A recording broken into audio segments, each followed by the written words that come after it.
Hi, everybody. This is Jim Cornette, pro wrestling legend, and you're listening to the Book in the Territory Unprofessional Wrestling Podcast. This is the artist formerly known as Daryl Van Horn, James Mitchell, the Sinister Minister, and I'm here to let you know I would rather slam my cock in a car door than to miss the dulcet tones of Hard Body Harper, my illegitimate son, on Booking the Territory podcast. Welcome back, everyone, to this week's episode of our Smoky Mountain Rasslin podcast. This is Smoky Mountain Wrestling, episode 169, April the 22nd of 1995.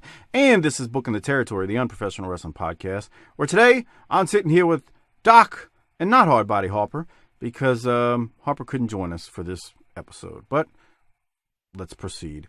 Doc, he was just here. Wait, he was just here. Where did he go? He had to drop. He had to get on with his day. He had to get on with his day and go do Harper things. What do you think Harper does at 9:00 in the morning? Sleep. He goes to bed. Actually, some days he sleeps. Some days he's already working. His schedule is not the typical, Monday through Friday schedule like you and I kind of have. How long would you or I last living his schedule? A week? I mean, eventually your body would adjust, but it wouldn't be fun going through it, especially if you had to do it, because you got to support your family and whatnot. I mean, eventually you adjust, but it would take a long time for your body to get used to it. No, fuck the family, dude. I got to get a job where I can live, man. I can't be I can't be staying up all night like that. Jesus. I would struggle severely. I mean, it would. I mean, my body's just different. I mean, I'm so accustomed to, going to bed at a certain time, waking up for work, and it's, after 20 years of that, it's kind of hard it would be hard to shift. But well, we had the last couple of weeks had the good fortune of having our little buddy with us. Today we won't, and so we're gonna have to pick up our game. I'm gonna challenge you, Michael, to do a little bit better job than you've been doing in recent weeks, because we got to carry the load without Harper here. We got to make this shit entertaining for people. So I'm going to ask you to try to do a little bit better than you've been doing. Lace up your working boots, and let's have some fun, all right? You can blow me, but anyway, shout out to Disrespectfully Classy, Marky Blassie, Kyle Riley, Mike Childry, our largest patron contributors monthly. Thank you for all of your support. It's greatly appreciated. And let me remind everyone that we are at a new venue this week in Smoky Mountain. New venue. We are at taping number 1 from Warrensville, North Carolina at Northwest Ash High School. What? Drawing 350 people. Northwest Ash High School. 350 people in attendance, if you believe the internet. We have been here, wow. I can specifically remember being here more than once. Twice, 3 times. So, poor and white, I guess, would be what Doc would call this. What? What did I do? I think they're just good, hardworking people. They didn't leave America behind. America left them behind. And so, they're just here to watch their wrestling, man. What? You're the one saying they're poor. I don't. How do you know that? You done any research on this? I'm playing the odds, pal. I'm playing the odds. You're just making assumptions about people based on where they live and how they look. Got it, brother. I'm playing the odds. You know that. Come on, man. I'm truly playing the odds. I was looking for some sound drops because we haven't been playing those, and I mentioned that a couple weeks back on the NWA show. But so this is the official end of JR, because the last week was a recap, and sometimes you get a different commentator for those. But this is the actual beginning of the Chip Kessler era, and this is also today marks what will be the final announce team for the promotion, which is glorious. The run. We talked about it. The Chip Kessler run is not a terrible one. It's the analogy you gave where you're following greatness and it's very hard, right? It's kind of like when, well, yeah, it's kind of like when Lance comes on for me. Oh, God. Stop. Lance is a good guy. Good fella. Swell fella. So also is Nice Chip, fella. but the analogy still holds true. Okay. All right, so let's get into this thing. Les and Chip open up the show, and Les tells us that Jim Ross has or is moving to Connecticut, where his duties are increasing with the WWF. So we get an explanation there. Translation: the Bell's palsy has cleared up enough that Vince isn't repulsed by JR and will put him back on TV. That's not what he said. You're trying to be mean. Come on, Doc. And we immediately pretty much go to the first match, which is Bobby Fulton versus George South. I did not recall Bobby Fulton returning to Smoky Mountain after his run during the first year of the promotion, but Bobby Fulton's back and he wins a match against George South. Me neither.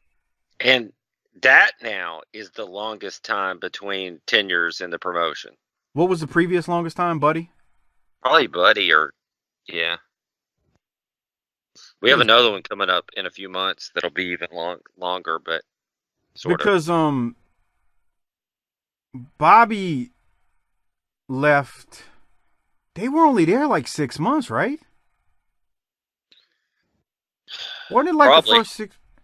And I don't want, if I'm wrong, but the point being, it's okay, you're used to it. He's been gone since late 92 for sure. And probably earlier than that. Because I don't have it committed to memory. But anyway, the point being, I'm not trying to get exact with it. He's been gone for a long-ass time. So, Doc, any thoughts on Bobby Fulton versus George South? Well, speaking of that long time, he looks like he's aged quite a bit. That hairline is slid back. It's because he cut his hair, too. Yeah. The long hair, in my opinion, it makes you look younger because, you know, that seems like what quote unquote back then young people did. And Bobby always had the no facial hair. So I think him chopping off that mullet, I think that really is affecting how he looks. He looks a lot older, but I think that's why. So, okay. So, you got George South in there and he's a salty vet too. To me, Bobby Fulton looks like a high school football offensive coordinator now. Yeah. And George South looks like the dad in the stands yelling at him for not playing his kid. Actually, I definitely agree with you.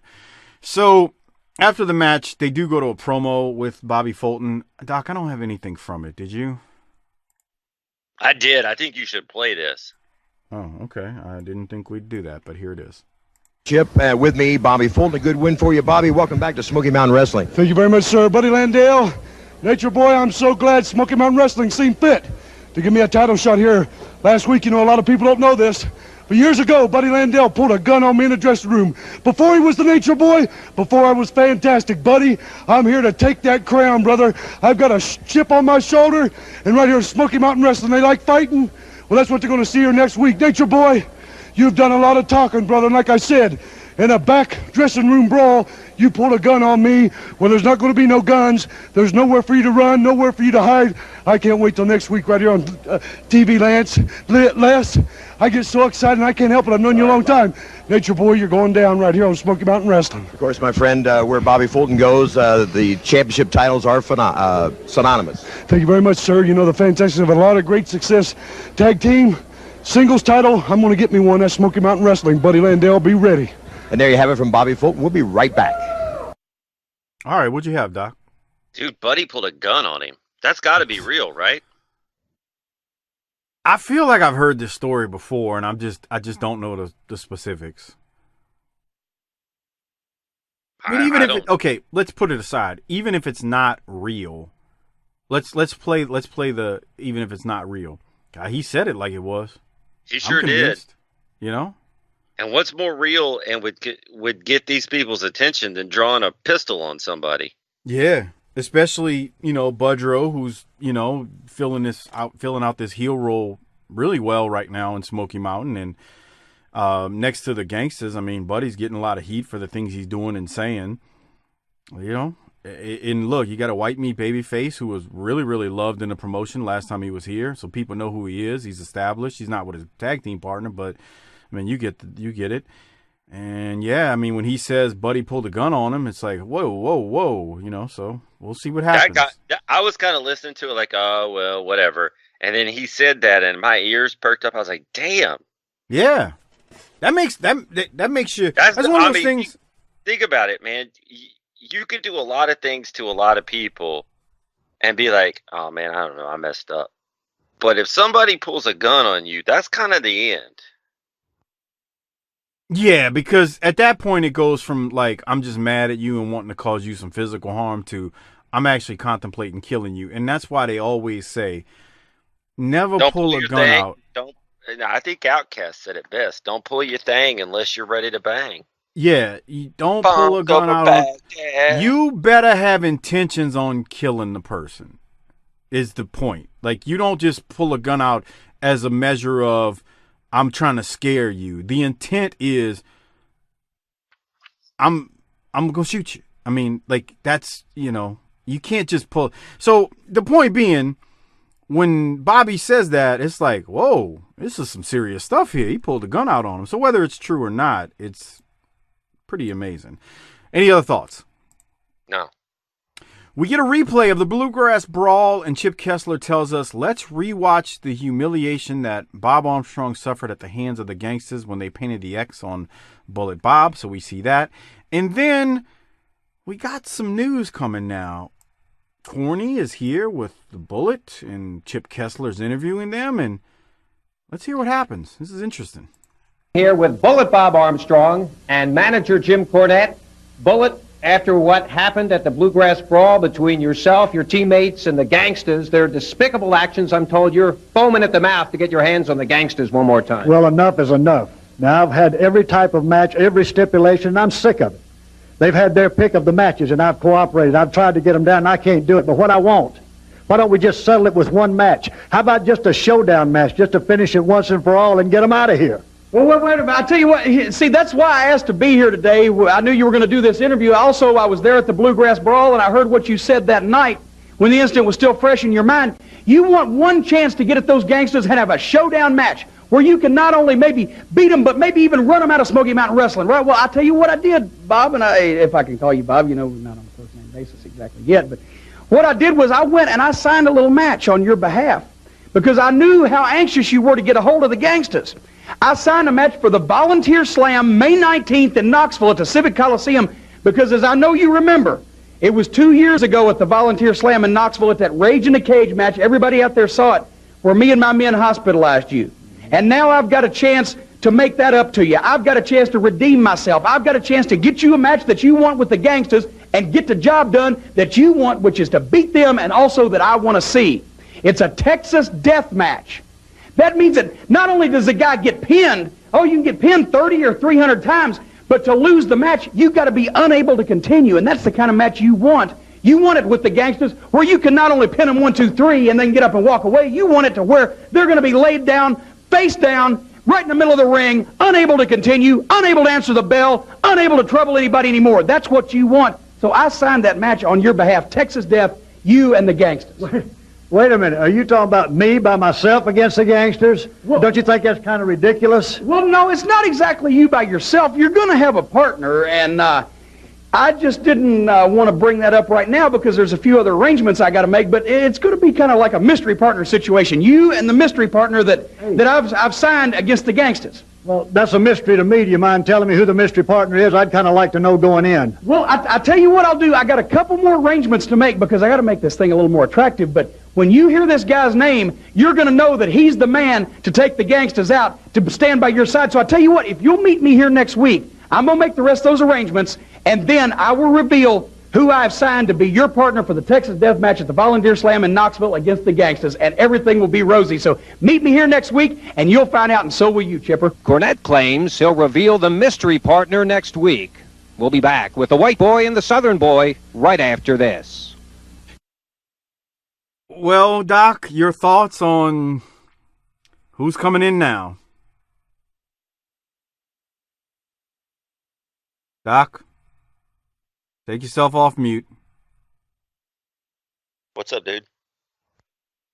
Can you stop hitting mute, please? How come you don't ever get on Harper for his bullshit? Yeah, Harper didn't mess up today. Keep going. What are your thoughts on... We got Corny. He says he signed another match. Volunteer Slam. Who's the partner, man? I want to know this week. I don't want to wait. It's a Texas death match. Use your imagination. Bob Armstrong and a mystery partner versus the Gangsters. Cornette says he will reveal it next week. So how do you keep someone in suspense? You do that. Any other thoughts? I like Bob's Cinemax shirt. Cinemax was always our favorite back in the day, right? I didn't have cable to know. All I knew, HBO, you had Cinemax, Showtime, but I don't know if I had a favorite. Cinemax is where you could see some naked bitches. No, man, I this is one of those things. It's the ongoing saga. I know how this plays out, so I don't want to give away any spoilers. Let's wait till next week and see who the partner is. Yeah, that's the tough part about doing a week-by-week episodic show like this, that we know what's coming. It's the level of excitement from us sometimes is tempered, and sometimes it's hard to, I guess, sell it, because when you know what's coming, it's, wow, all right. And the curious thing that I'd want to know is, and Harper's not with us this week, but I wonder what he think, because he does not like the ongoing thing with Bullet Bob and Cornette. He's been kind of salty about it. Would you agree? Yeah. So I'm kind of wondering what he thinks, and I'm hoping he can join us over the next few weeks as we watch this scenario and what's about to go down play out. Now, with that said, do you have anything else? No. Let's go to Tracy Smothers and the Dirty White Boy. I've been waiting for this for a couple of years now. Here it is. Gangsters, you've done a lot of damage to the Rock and Roll Express, to the Armstrongs, to yours truly. Now look what you're looking at right here. The Thugs. T is for terrible, H is for hell, U is for ugly, and G is for jail. Because a thug can't spell. But one thing we spell, that's pain, and we spell it F-I-S-T. You got the Buck Snort Blaster and the Robertson County Redneck, the wild-eyed Southern boy, Tracy Smothers. And what do you expect them to do about it, white boy? I expect them to stand there and get their butt whooped, because that's exactly what's going to happen, gangsters. You've been running roughshod around Smoky Mountain too long. So guess what's going to happen, tough guys? It's all coming to a screeching halt. The Thugs are here. How great is that? Because a thug can't spell. Hold on. That's fantastic. Now look what you're looking at right here. The Thugs. T is for terrible, H is for hell, U is for ugly, and G is for jail. Because a thug can't spell. But one thing we spell. I love it. It's fantastic. Oh boy. What a great moment in Smoky Mountain. Tracy has brought us his best line. It's his best thing, and he's got so many. What a tag team here. The two top baby faces in the promotion have joined forces in a tag team. Just so you know, Tony Anthony is 35 years old there. To go back to the first point you made, I'd say two of the top baby faces throughout Smoky Mountain's run are now a tag team, and they are going to do battle with the Gangsters and others. So just stay tuned. We've got some other things coming up in the future, but with these teams. But this is, if you're going to stick two people together that the people in this area would really get behind, and they're not named Rock and Roll, it'd be these two guys. So stay tuned, man. Stay tuned. This is good though, man. The Thugs. I love it. It's kind of a play on words, because you think about the Gangsters being the Thugs, and you think about them as thugs and whatever, but Tracy figured out his own version of Thugs. Good for him. Man, it is fantastic. So we go right away after Dirty White Boy and Tracy announced they're the Thugs. We go to Larry Santo and the Wolfman versus Smothers and Dirty White Boy, the Thugs, and the Thugs win. No surprise there. Doc, any thoughts on this match? They needed something new. Both you mentioned the two top baby faces, but both of them needed something different. So I like this. They did, because Tracy's been doing single stuff for most of his time. White Boy as well. Not that they haven't been involved in, I guess, various factions, if you want to call it that, at any small points in time. But the point being, this is how you do something different without reinventing, I guess, yourself. So this is a logical next step for these two guys. And then normally when it comes to tag teams, I like seeing tag teams that are like the Rock and Roll, same gear, or even the Fantastics over the years, same gear, the Midnight Express. But it works for these two. It's something new, and it's new and refreshing, and it's a new coat of paint, and I like it. So I agree with you. Yeah. So we go then to a promo with Les Thatcher and Al Snow and Unabomber. First, they replay Ricky Morton being injured and the assault at Fright Night on Morton, as he was just, remember the pile drivers. Doc, you got anything from the replay at all before I go to the promo? Is there a doctor in the house? Is there a doctor in the house? Right. So, all right, we go then, again, it's a promo. We got confrontation with Les Thatcher and Al Snow in the Unabomber. Here it is. When you talk about getting out of control and devastating, this man's going to be out for some time here, Al. If he's lucky, he'll come back. But I hope he doesn't. Because that was the ideal behind the whole thing. To keep Ricky Morton from ever coming back. I am so sick of hearing rock and roll. That chant goes on forever. Well, he's going to be back. Oh, he's not going to be back, and if he does, I'll put him out again. And this time I'll make no mistakes about it. And Robert Gibson, you'll be next on my list. But we're not here to talk about Ricky Morton in a bad way. I'm nothing. Unabomber is nothing if we're not compassionate and respectful men. Compassionate? Yes, of course. Okay. So what we thought we would do is we would eulogize Ricky Morton. So what I want all you people out there to do, just like you do at home every Sunday, I want you to come near the TV set. I want you to put your hands on it. If you want, put it on the back. That way you can really feel the power in this sermon I'm about to lay down upon you. In fact, if you put it on the right spot on the back of that TV, you might really feel the power as you go sailing across the room. What I want to do is let you people know who Ricky Morton really was. And in order to do that, I need to throw a few things in the coffin to bury with him and his career. First off, the thing that symbolized Ricky Morton more than anything else, the thing that disgusts me more than anything else, are tag team championships. You'd have to agree, wouldn't you, Les? Come on, Les, pick up with it. Rock and roll are synonymous with tag team championship. So, the first thing that goes in the coffin is a tag team championship. I don't think we'll throw that in there. Okay, I'm going to stop it for a second, Doc, because I want to say something. I think I agree with you right now on Al Snow because this promo is going too slow. Do you agree? I agree. Yeah. Okay.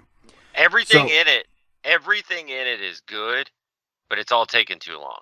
It's taken, and I don't want to put the blame on him because Corny is like us when it comes to time. I think he's pretty meticulous, and I think he said, I need 5 minutes on this. So I think he's slowing it down on purpose, and that's fine and all. The problem is I'll play it and we can watch it as it plays. I think because I've got the notes from it, I think it just starts to go on and drag on. The point is they're trying to bury the rock and roll, right? And it gets funny because Snow ends up, pulling out lingerie and he calls Morton a transvestite, and before you know it, they end up brawling, and then they bury Gibson in the crate that's behind them because they have a wooden crate, box. But it took too. I thought it was good. I just thought it took too long to get to where it's at. Did you have any other notes from it? Well, when he pulled out the little nightie and called him a transvestite, I was going to say if this was going to be true to life and they're burying Ricky Morton's legacy, they might wanted to have tossed a box of rubbers in there.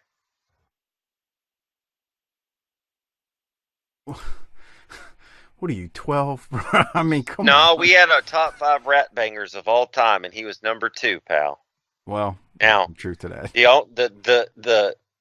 And Bobby was on with us for that. He had him at number 2 as well. The only problem with that statement is that he probably didn't use many rubbers, right?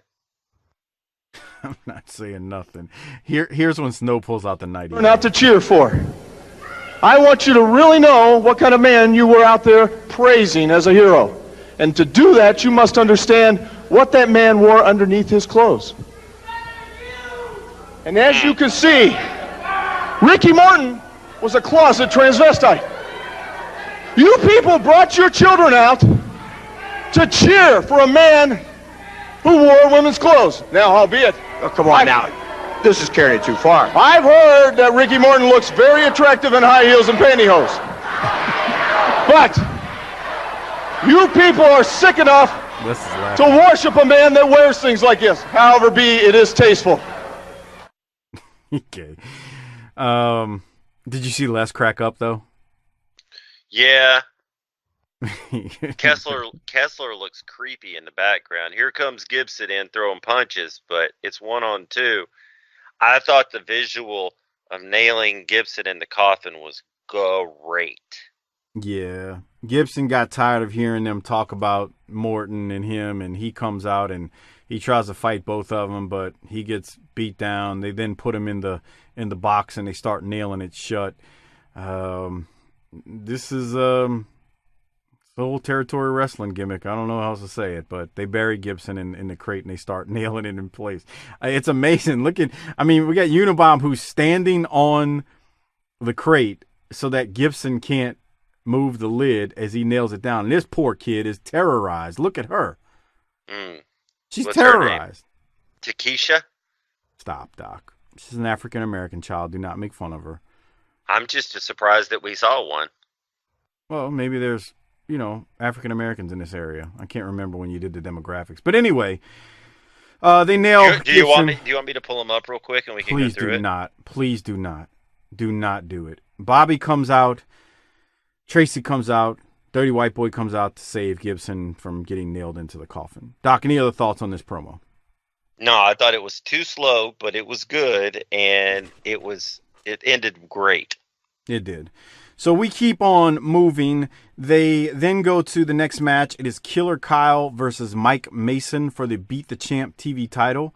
Kyle wins with what Dutch used to call the rub out. Remember that back in the day, Doc? When Dutch would call Kyle's finisher the rub out? No, I didn't remember that, but now I do.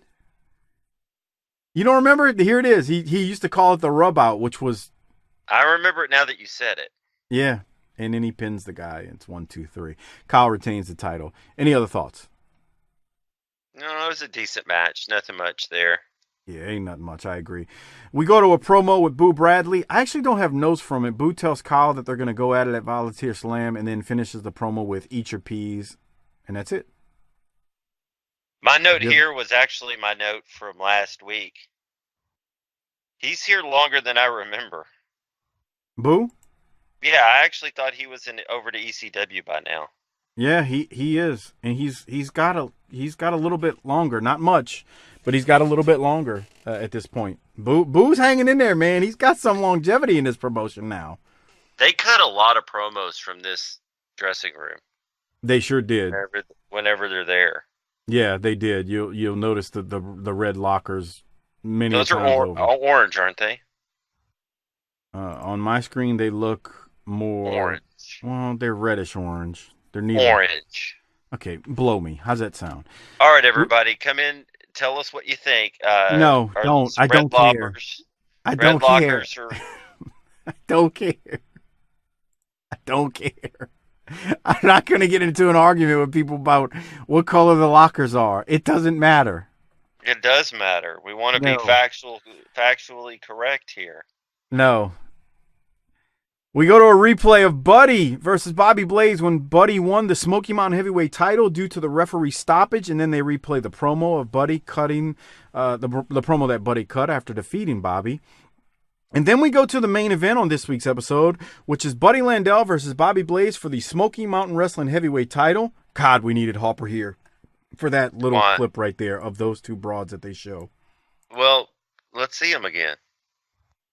Okay, so I had to rewind. There they are. Oh, we need Hopper for that. We need Hopper for that. Okay, so here's a question.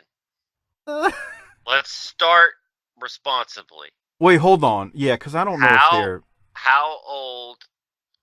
I've got a line of questions here, but we're going to start at the start so that we can do this the right way. How old are we going to say those two girls are? I don't think they're 18, Doc. That looks like Reese Witherspoon on the right. Now, those girls are cheerleaders. They are smoking by now. They are the cream of the crop. Rise to the top. Never eat a pig because a pig is a cop. This is considered prime rib in Smoky Mountain? Yeah, but we're going to tread lightly here because we're not sure if they're of... Well, what state are we in? No, I'm not commenting on it. I thought about it. There's no way they're... I don't think they're 18. What state are we in? Oh, we're in Carolina, North Carolina. North Carolina. So let's see. Age of consent. You're really going to look that up? And you're going to believe the internet? Yeah. 16. When somebody complains, make sure your attorney's going to foot the bill for this one because I'm not getting into it. I don't care if it says 16. I'm not commenting. They do not look of age. Right. And that leads me to my next question. And it's not about them. So let's be clear. But you have some history here that you can add to this. You and I are treading very carefully. Harper wouldn't care. But you and I are treading carefully here because of these girls' ages. But how did the boys in the locker room treat this situation? In a sad way, they weren't worried about the age. Right. The majority. So my question is, what percentage of the locker room was talking about the two girls over on the blah blah blah? Did you see them? What percentage of the locker room? 95% with ease. Okay. How many of the boys made a run at that? Did somebody on the roster try to talk those two girls into something that night? One of the boys sent somebody out there to talk to these girls. Okay. That's what I'm not saying that's right. We don't condone it here at BTT. These poor girls don't deserve that kind of treatment from adults. But I'm trying to figure out what goes on in the wrestling business because I think our listeners would care about that. And we're going to suggest, just to keep the boys all above the table, doesn't make it right, but it was a different time. Oh, yeah, I'm staying clear of it, but I answered Doc's questions, and we'll leave it at that. Yeah, we'll now gracefully sidestep that now. So let's keep moving. Now look at these two. That's children too, Doc. Yeah, I'm not talking about them in a sexual way. I'm just talking about the diabetics that the insulin and the cost of insulin that they now need. You're going to hell. That they are even younger. There's nothing sexual. That thing on the right had God. type 2 and needs insulin, and that shit's expensive. Okay. That's a future Marge. Okay, I'm not commenting. I'm leaving those children alone. Look at that little swell fella. He's cheering. He's happy to see the wrestling. That little fella had Mountain Dew in his bottle instead of milk. Nice. All right, let's keep going. We got Buddy versus Bobby here. And I mean, I've got the close of it, but I don't know. What did you think about this? I had a thought here. I think, and I don't know this, and I'm not going to go look it up, but my sense is that Buddy had a little bit of ring rust when he came into the promotion. Like he hadn't been wrestling in a while. Can't confirm that. His physique also wasn't that great. He had a little extra pounds. I thought in this match it was the first time I looked at him and said, it looks like he's worked himself back into a little bit better shape physically, and he looks smoother in the ring than he did when he came back. So maybe he knocked off some ring rust and got in a little bit better shape working a lot. Possible? Yeah. It's hard to tell, but and it's possible. Not like he was fat or bad. But he was working. It wasn't like he was just sitting at home doing nothing. I don't want to give the impression of that. I've talked to him about that. He's been working. Who? Bobby. I meant Buddy. Oh. Well, I don't think Are you saying from the time Buddy came in to now? Yeah. He's lost a few pounds. He's looking a little slimmer, and he's smoother in the ring to me. I don't know. Maybe. I can't say either or. I thought you were talking about Bobby. My bad. Buddy. Okay. Buddy, it's close. Buddy ultimately cheats to win when he hits Bobby with the Smoky Mountain Wrestling heavyweight belt, but of course Mark Curtis, because that's what you did in Southern Rasslin, is distracted and doesn't see it. So Buddy retains the title, and that was my main note. It wasn't a terribly long match at all. I mean, they only went for a few minutes. So I don't know, Doc, what did you have from this? My thing is that it was a good match. I mean, I liked it. To me, it was a slow build to get into it, which again is fine. That's not a criticism. It's just an observation. Look at those folks. Let me tell you, back in my day. So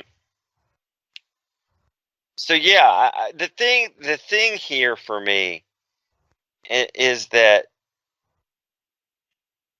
Bobby has elevated himself into a position, and the promotion has elevated him into a position where he doesn't look out of place in these matches. Not at all. He is a legitimate champion for the promotion, and he's not Buddy Landell, he's not Jerry Lawler. He would be the first to admit that. Right, but he earned what he earned. I don't think anything was given to him. We got to remember this thing about him winning the title is, remember, he came into the promotion years ago and he became Beat the Champ title. He upset the Dirty White Boy. So I mean, I'd forgotten about that. Yeah. So you got all that history of Bobby. It's not like he just walked in, fought Lawler, and won the title. You've got previous historical value in him as a wrestler. He didn't just become champion. He was a champion prior to, albeit the TV champ. Still, there's some history there and some legacy there with him when it comes to it. Again, I'm not telling you he's Budrow. I'm not telling you he's Lawler. I'm not telling you he's those folks. But look, you tell me Bobby Blaze is Smoky Mountain champion. You know what champion of Smoky Mountain that I'm going to put below Bobby? Primetime Brian Lee was not as good as Bobby Blaze. Especially as a babyface. Now, it might be controversial, but I'm going to put Bobby above him. If I were to rank SMW heavyweight champs, maybe we'll do that when we get to the end of this thing. I don't know. You disagree with me? No, I just want, you're not usually coming out hot and strong on things, so it's just interesting to see you actually have an opinion about something. Vete a la mierda, pendejo. Buddy Landell is going to come. Well, we're going to need you to get on the other side of that wall, son. You got to stop. Let's go to Buddy Landell after his match. Buddy is, let's go to Buddy. He's got a promo he's going to cut, and let's see what he's got to say. Joining me on the set here, Nature Boy Buddy Landell is Smoky Mountain Heavyweight Champion. Well, you got by Bobby Blaze and you won $1. Let me tell you something. I put everything that I own up tonight in the middle of that ring to prove a point that I don't need a referee giving me the belt on a decision. I can beat Bobby Blaze any day of the week. He's a puke from Ashland, Kentucky. But let me tell you something. Because of the kind-hearted guy that I am, I'm going to go out and find you a car, Bobby Blaze, so your old lady ain't got to carry you on her back anymore. Number one. Number two, next week on TV, Bobby Fulton has come out here and challenged me to a title shot. Well, Bobby Fulton, That quick, boy. That's how quick it's going to be. So what you're saying is next week here, Next you'll week. put this title up on the line against Bobby Fulton. I'm not going to be a closet champion like the Dirty White Boy and Bobby Blaze. I'm going to put it up against anybody that wants to wrestle me, and I'll do it on television next week. And oh yeah, Steve Armstrong, you think you're 100%? I'm going to slap the figure 4 on you and go through you like wind through a goose, brother.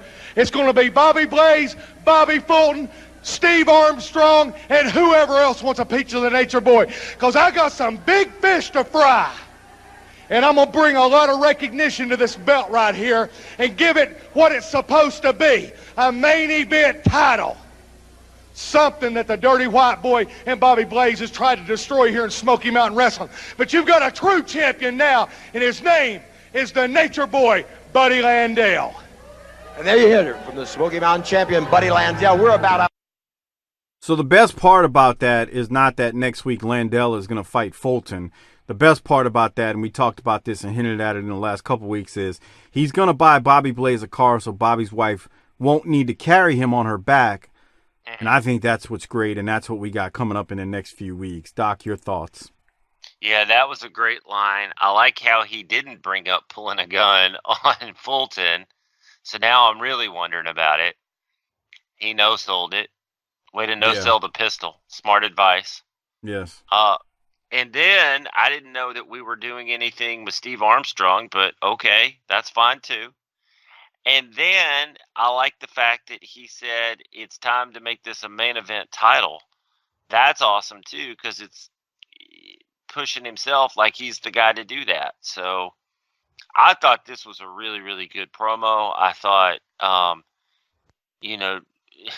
Nature Boy Buddy is a natural for the championship. I'm a little, he was probably in the hunt conceptually to get the title the first time, but was the one worst enemy thing probably took him out of the discussion.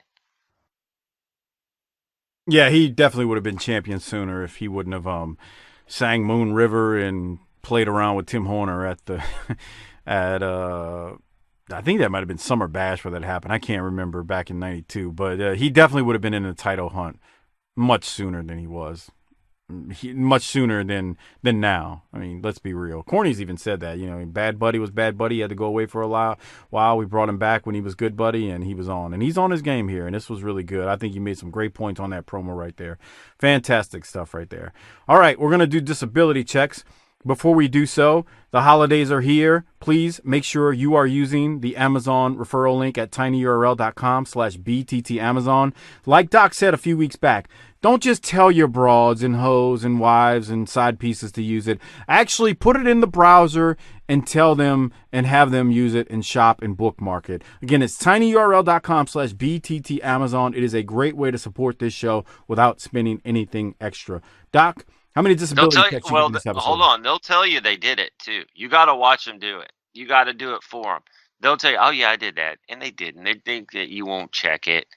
If you want to help out our show without having to do anything else, you need to grab these broads by the hand, walk them through the process, and then dick them down, maybe.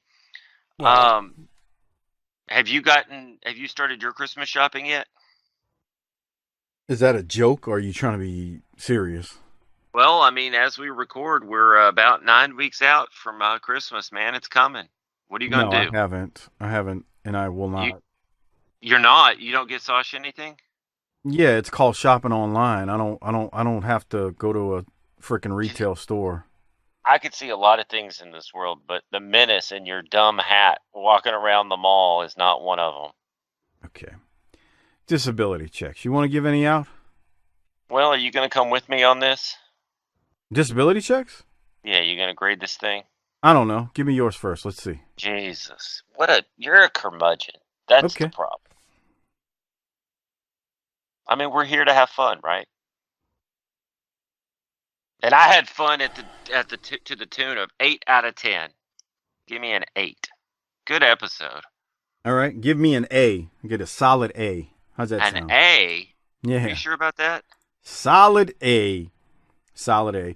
All right, we got to do the Government Cheese Award. But before we give out the Government Cheese, if you're not a patron, reward yourself for Christmas, the holidays, Hanukkah, Kwanzaa, whatever you celebrate. Whatever you celebrate, reward yourself and give yourself the gift of our Patreon membership at tinyurl.com/PatreonBTT. Get access to our Jim Crockett Promotions pay-per-views, the Clash of Champions, the World Class shows, and over 200 plus episodes up on our Patreon.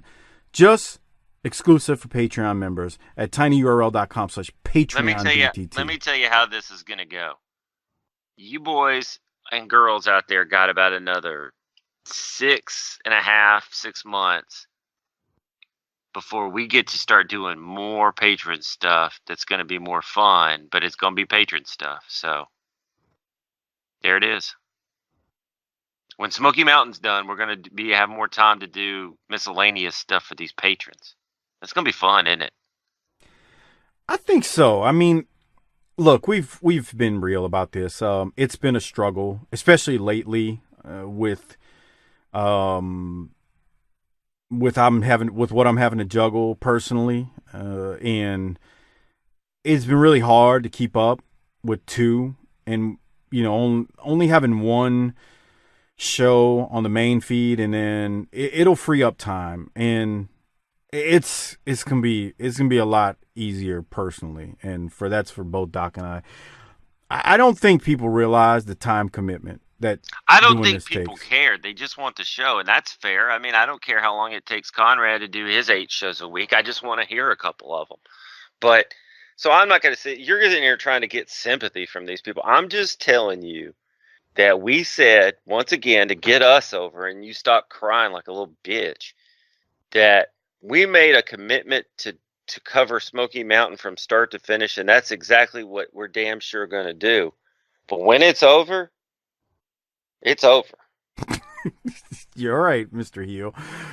All right, Government Cheese Award. I'm going with Budrow. That promo at the end, I really, really loved it. And it's hard. It's hard because the Thugs were phenomenal with that first promo. But yeah. Buddy was awesome. Man, Buddy's got the all the profile of a champion, and he does everything you want him to do. Yeah. But Tracy said Thugs for the first time, and that shit, I'll never forget the first time I saw that shit. And it was like, man, I came unglued. That shit, when he said, 'cause Thugs can't spell. That's the line on lines, man. The first time you hear it, you're like, Jesus Christ, these two hillbillies. Yeah, it makes your ears perk up. You're like, what? Wait, what? Great. What else you got, Doc? G is for jail. Damn. So I'm giving it to Tracy because that line is super special. I agree. All right, before we get out of here, special shout out to the Kingpin Brian Malonis, actually Brawler Brian Malonis from ROH and Mike Crockett. They do their show, the Wrestling Podcast About Nothing. He's not the Kingpin anymore? God, he hasn't been the Kingpin for a long time. Where have you been? But you don't.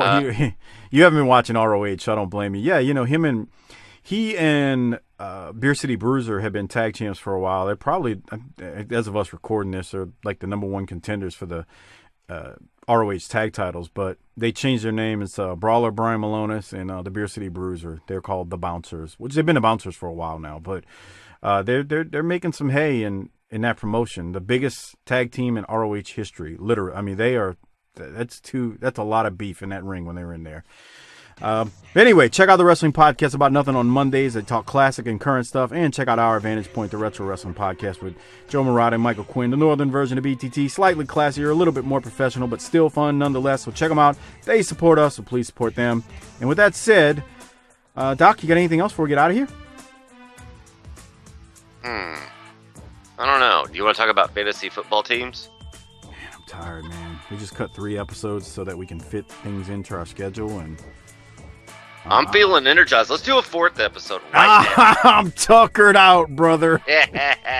Look, you're not a 60-minute man. I get it. Maybe we should get out of here. I always like to flip the script on people. So, Mike, why don't you hit the tagline and get us on out of here? Book it, bitch.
Before we get out of here, I need to give a special shout out to all of our patrons out there. Thank you for your patronage. Your show or your patronage is the reason this show keeps on going, man. I got to tell you, it makes it all worthwhile. So thank you for your support. If you're appreciative to this 8 free shows that we are kicking out every single month and have done so for almost 4 years now of this. As far as the 8 free shows, we've done the show for 4.5 years. But thank you. We appreciate it. And I want to give a special shout out to some Hall of Fame patrons out there. Lee Russell, thank you very much. MDQ for Life. George Davis. That's MDQ for Life on Twitter, for being FOR. Kevin Carter, George Davis, Michael Angel, Bob Richards, Rocky Suazo, Christopher Champer, Will Hartke, Robbie Dyson, Rick Beebe, Brad Dunifin, Tom Schlegel, Coach Joey Chase, a.k.a. Willie Chase, Steve Malbasa, Laurent Brown, Kenny Beiersdorf, Glenn Abbott at GA WrestleNut on Twitter, Bobby Murray, Marlon Mueller, Half Pints Point, Keep Cutting Those Promos Kid, Josh Warren, Everett Starr, Mike Childry, Hall of Fame, who's one of our big-time Hall of Fame patrons, along with Kyle Riley and Disrespectfully Classy Marky Blassie, Craig Norman, Johnny on Patreon, the great John Dean at YRC21 on Twitter, Josh Dunn at Ryan and Auburn, good old Justin, Robert Smith, Joseph Ice, Tim Moretti, Adam Price, Brian Evans, Mark Wilson, Armando Martinez, David Jordan, Jesse Jacobs, Chris Myers, Gerald Green, Mitchell Johnson, Mike Prue, Will Parker, Jeremy Bryant, Classy Alex, David DeVries, SV Padgham, Bill Salsa, Big Rich at Spy Boy Sports Cap on Twitter, Ari Miller 39, Jay Shiny,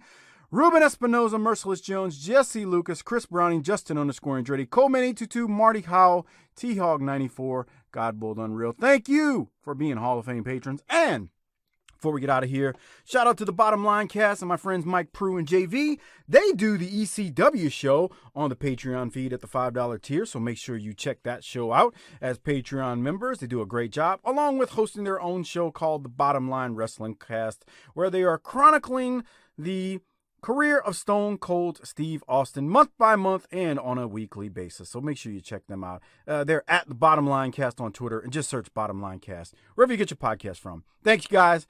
I appreciate it. Thanks to all the patrons out there, Hall of Fame patrons, and everyone who supports this show. You guys are the best. And as Harper always says when he gets out of here, book it, bitch.